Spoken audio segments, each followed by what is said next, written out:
ওই দল আজকে উপহার দেবে, আমরা এটা আশা রাখছি। যেটা বলছিলাম, আমাদের কালিয়াকৈর উপজেলার সামনে আপনারা জানেন ইউনিয়ন কালিয়াকৈর উপজেলা পরিষদ নির্বাচন।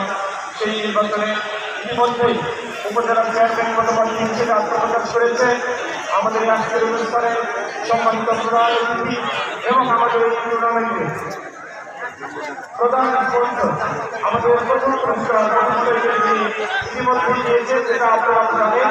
ইতিমধ্যে মাঠে যেটা শো করা রয়েছে সেই অত্যন্ত ব্যস্ততার মধ্যে যদি থাকে, তারপরেও আজকে আমাদের মাঝে এসে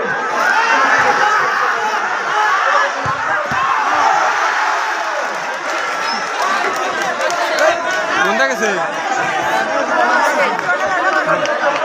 কোনটা গেছে বলে নাই জালের ভিতরটা গেছে কি